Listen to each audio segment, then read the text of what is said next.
اللہ کریم سے دعا مانگی اور مدد چاہی کہ کچھ ایسا کہوں کہ جو سننے والے کی زندگی کو بدل کے رکھ دے، رگوں میں بہنے والے لہو کو ایمان کی حدت سے گرما کے رکھ دے، دین حق پر چلنے کا جذبہ آج اور ابھی سے استقامت پکڑ لے، اسلام کا پرچم دنیائے عالم پر لہرانے کی تڑپ راتوں کی نیند اور دن کے سکون پر غالب جائے، آمین۔ میرے محترم بھائی، مسلمان ہونے کے ناطے میں آپ کا اور آپ میرے مسلمان بھائی ہیں۔ میں ناچیز کچھ بھی نہیں، بس ایک فکر ہے جسے اللہ کریم نے اپنے کسی مقرب بندے کے فیضان نظر میرے دل میں اتاری، اور اس فکر نے قلب و نظر کو ایک ایسی بے قراری سے دوچار کر دیا جس کا اظہار لفظوں میں بیان کرنا محال ہے۔ اللہ تعالیٰ سے دعا ہے کہ میری یہ فکر ہر مسلمان کی زندگی کو بدل کے رکھ دے اور اس فکر کی تکمیل کے لیے ہمارا جینا مرنا بنا دے، اور پوری دنیا پر اللہ کریم نظام رحمت کو نافذ فرما دے۔ میرے محترم بھائی، جو فکر حق جو میں آپ کو بتلانے جا رہا ہوں، یقیناً آپ میری فکر کو سن کر حیران تو بالکل نہیں ہوں گے۔ کیوں؟ وہ اس وجہ سے کہ فکر تو ہر مسلمان کے دل میں ہے اور ہوگی بھی۔ اب جو میں آپ کو کہنے جا رہا ہوں، شاید یہ سن کر آپ حیران ہی نہیں بلکہ فکر مند بھی ہو جائیں گے، یہ جان کر کہ کس طرح سے ہم خود ہی اسلام کے دشمن بن چکے ہیں۔ جی ہاں، اسلام کے دشمن ہم خود بن چکے ہیں۔ علامہ اقبال رحمۃ اللہ تعالی علیہ فرماتے ہیں، خدا نے آج تک اس قوم کی حالت نہیں بدلی، نہ ہو جس کو خیال اپنی حالت کے بدلنے کا۔ لا الہ الا اللہ محمد رسول اللہ۔ کلمہ پڑھ کر ہم دار اسلام میں داخل ہوتے ہیں، اور داخل ہوتے ہی ہم اپنا سب کچھ سرنڈر کر دیتے ہیں۔ ہر مسلمان کا اس بات پر ایمان ہے کہ دین اسلام حق ہے، قرآن مجید دستور حیات ہے، اور نبی کریم صلی اللہ علیہ وآلہ وسلم کی حیات طیبہ ہمارے لیے مشل راہ ہے، رحمت ہے، کامیابی ہے۔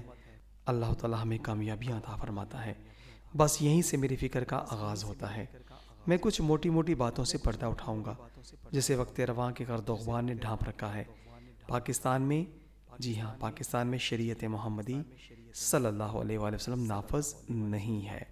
سود، چوری، ڈکیتی، قتل و غارت، رشوت، لالچ، حسد کا بازار گرم ہے، جھوٹ، دھوکہ، فریب، فحاشی اور یعنی کی فضا قائم ہے۔ آج مسلمانیت مسلمانوں کے کردار سے نکل کر فقط نام تک محدود ہو کر رہ گئی ہے۔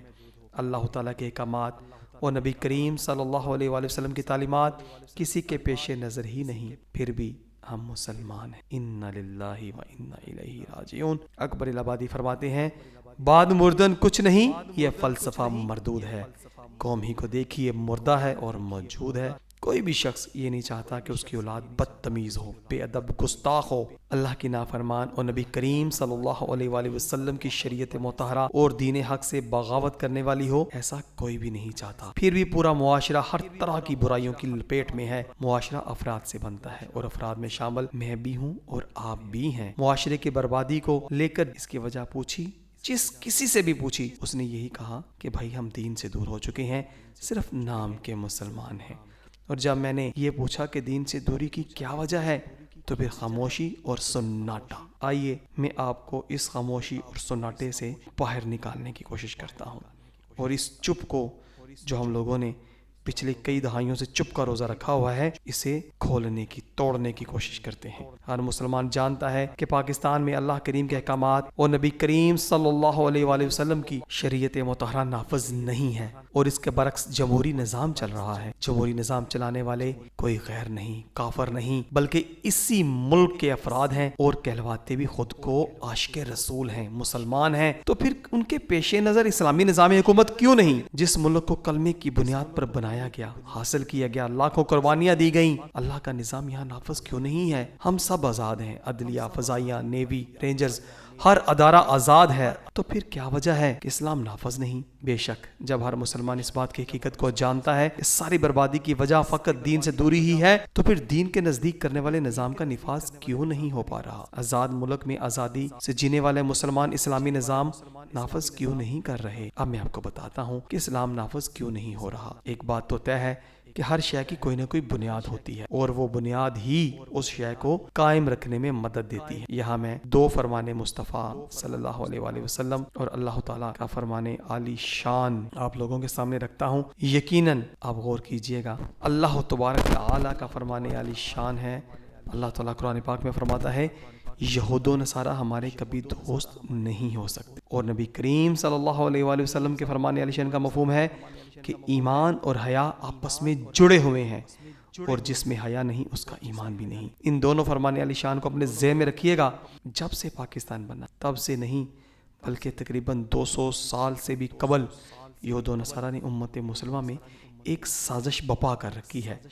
اس سازش کی تکمیل کے لیے آج کے دن تک اربوں کھربوں ڈالر ہر وقت کے نام نہاد مسلمان حکمران کو وہ دیتے چلے آ رہے ہیں، اور دے بھی رہے ہیں، اور آئندہ بھی دیتے رہیں گے۔ اس کی فقط، جی ہاں ساتھیوں، یہود و نصارہ کفار کی فقط یہی ایک سازش امت مسلمہ کی کسی بھی ملک میں، کیوں؟ کیونکہ یہود و نصارہ کی اس سازش کا نام ہے، جی ہاں ساتھ، اب ذرا غور سے سنیے گا، یہ وہ سازش ہے جو آج کوئی بھی شخص اس سازش کی بھیانک اثرات کو اپنے سامنے جیتی جاگتی تصاویروں میں دیکھتا ہے، مگر اس کی توجہ نہیں کرتا، غور نہیں کرتا، فکر نہیں کرتا کہ وہ سازش ہے کون سی۔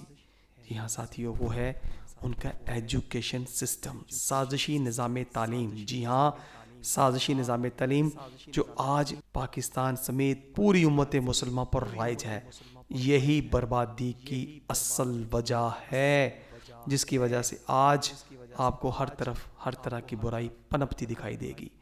یہ اسی سازش نظام تعلیم کی بدولت ہے، کیونکہ نظام کفر کا تحفظ صرف یہی تعلیمی اداروں سے نکلنے والی کھپت کر رہی ہے، جبکہ ملک کا حکمران تو بنتا ہی وہی ہے جس نے براہ راست کفار کی گود میں بیٹھ کر اعلیٰ تعلیم پائی ہو۔ پھر انہی کی نسلیں یک کے بعد دیگرے کافروں کے نظام جمہوری کی نگہداشت میں مصروف ہو جاتی، اور دوسرے ادارے ہمارے جتنے بھی بیچارے فوج، عدلیہ، نیوی، فضائیہ، ان تمام میں جتنے ہمارے مسلمان کام کرتے ہیں وہ سارے مسلمان ہیں، مگر سارے تحفظ کفار کے نظام کا کر رہے ہیں، جس کی بنیادی وجہ یہی تعلیمی ہے، کیونکہ یہ سارے انہی سے نکل کر کے وہاں پہنچتے ہیں، مگر چونکہ اسلام کی الف بے سے بھی واقف نہیں ہوتے، اس لیے بیچارے کچھ کر نہیں پاتے۔ اکبر الہ آبادی فرماتے ہیں، یوں بچوں کے قتل سے وہ بدنام نہ ہوتا، افسوس کے فرعون کو کالج کی نہ سوچی۔ یقیناً ہر مومن کے دل سے اس بات کی گواہی دے گا، ہر بات درست ہے، مگر اس کا حل کیا ہے؟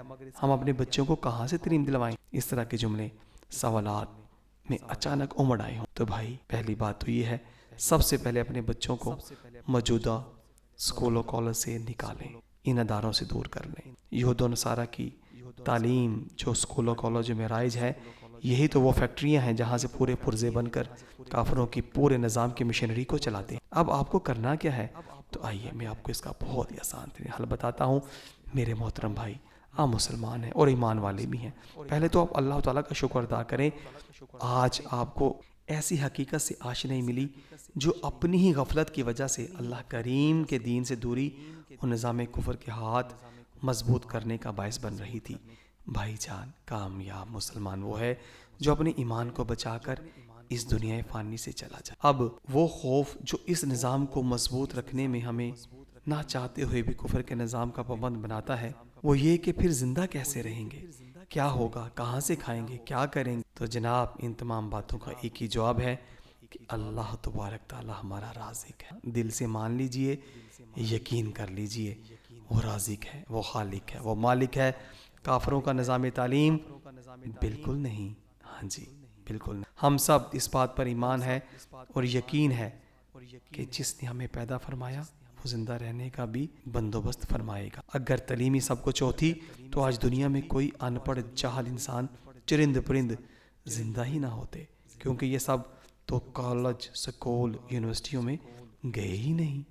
پیارے بھائی، اپنے ایمان کو بچاؤ یار، اللہ کریم پر بھروسہ رکھو۔ جب وہ پتھر میں کیڑے کو رزق دینے پہ قادر ہے تو کیا ہمیں رزق عطا نہیں فرمائے گا؟ وہ 70 ماؤں سے زیادہ پیار کرنے والا ضرور ہمیں ہر طرح کی نعمتوں سے نوازے گا۔ جب ہم کافروں کے غلام بن کر کھا رہے ہیں تو کیا اللہ تبارک تعالیٰ کے نیک اور برگزیدہ بندے بن کر بھوکے مر جائیں گے؟ ایسا ہو نہیں سکتا۔ انشاءاللہ تعالیٰ ہم ایسا فقط اپنے اللہ کے دین حق کے نفاذ کے لیے کریں گے۔ اللہ کریم دلوں کے راز جانتا ہے۔ جی ہاں ساتھیو، اللہ تعالیٰ دلوں کے راز جانتا ہے۔ ہماری مائیں ان پڑھ رہ کر بھی شرم و حیا اور نماز روزے کی پابند ہوا کرتی تھیں، مروجہ نظام تعلیم نے ہماری بیٹی کو ہمارے سامنے کھڑا کر دیا، جو گھر کی زینت تھی آج بازار کی رونق بن چکی۔ جس نے نامحرم کے سائے سے بھی بچنا تھا، نہ جانے ان گنت نامحرموں سے آشنا ہو چکی اور ان کے درمیان آتی جاتی ہے۔ ہمارے باپ ان پڑھ ہو کر بھی محنت مزدوری کر کے رزق حلال سے پورے خاندان کی کفالت کیا کرتے، مگر جب سے یہ کافروں کی تعلیم نے ہمارے ارد گرد بربادی کے، فحاشی اور یعنی کے بغیرتی کے پنجے گاڑے ہیں، ہم لوگ دین سے دور ہوتے چلے گئے۔ ہمارے بیٹے کو کاغذ کی ڈگری تھما کر بے روزگار، آوارہ بدماش، چور ڈکیت اور قاتل بنا دیا۔ جس نے روشنی کا منار بن کر اسلام کے پرچم کو سر بلند کرنا تھا، آج وضاقتہ یہود و نصارہ کی اپنا کر خوشی سے پھولے نہیں سماتا۔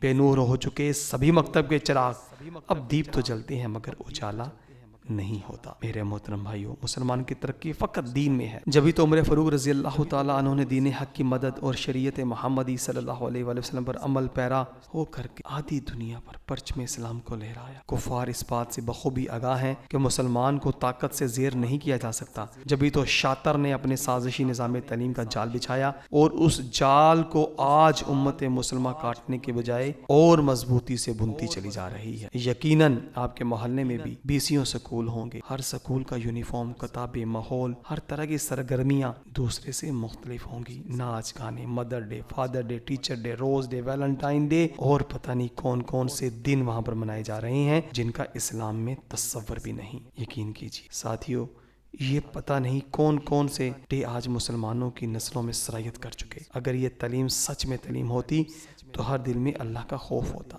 اگر یہ تعلیم ہوتی تو ہر مسلمان سنت رسول صلی اللہ علیہ وآلہ وسلم کا پیکر ہوتا۔ اگر یہ تعلیم ہوتی تو ہماری بہن بیٹی کو محرم نامحرم کی تمیز ہوتی۔ اگر یہ تعلیم ہوتی تو ہر مسلمان احساس مند ہوتا۔ اگر یہ تعلیم ہوتی تو معاشرہ امن و سکون کا گہوارہ ہوتا۔ مگر نتیجہ کھلی کتاب کی طرح واضح ہے۔ روشنی کی بجائے یہاں تو ہر طرف اندھیرا ہی اندھیرا پھیل چکا ہے۔ اندھیرا بھی ایسا جو ایمان جیسی عظیم روشنی کا چراغ گل کیے جا رہا ہے۔ خدا را دین حق میں فلاح ہے اور سکول، کالج میں، یونیورسٹی اور اس طرح کی موجودہ جتنے بھی تعلیمی ادارے ہیں ہماری نسلوں کے ایمان کو برباد کر رہے ہیں۔ انہیں ہمیں بچانا ہوگا۔ اب آپ پر منحصر ہے، یقین کیجئے ہم دن رات ایک بھی کر لیں تو کافروں کی سازشوں سے اس وقت تک نہیں نکل سکتے جب تک ہم اپنے پیارے نبی صلی اللہ علیہ وآلہ وسلم کی تعلیمات سے اپنی نسلوں کو نہیں جوڑیں گے، اور اس کا کوئی حل ہے ہی نہیں۔ یقین کیجئے ہم غلام در غلام بنتے ہی چلے جائیں گے۔ تو یقیناً یہ میری بات جو میں نے آپ سے عرض کی، اگر آپ سمجھتے ہیں کہ یہ عین حق ہے تو آئیے آج ابھی سے یہ فیصلہ کریں کہ ہم اپنی نسلوں کو کافروں کے تعلیمی اداروں سے دور کر لیں اور پیارے نبی صلی اللہ علیہ وآلہ وسلم کی تعلیمات سے ان کے سینوں کو روشن کریں، اور بہنوں بیٹیوں کو چادر چار دیواری میں واپس لے کے آئیں اور مرد بن کر ان کی کفالت کریں، شہزادی بنا کر، ملکہ بنا کر ان کو گھر کی رانی بنا کر رکھیں، اور خود مرد بن کر ان کے لیے ہم لوگ نان و نفقے کی ذمہ داری کو نبھائیں۔ یہی اللہ تعالیٰ کا حکم ہے اور یہی پیارے نبی پاک صلی اللہ علیہ وسلم کی تعلیمات ہیں۔ اللہ تعالیٰ ہمیں سمجھ کر عمل کرنے کی توفیق عطا فرمائے۔ آمین یا رب العالمین۔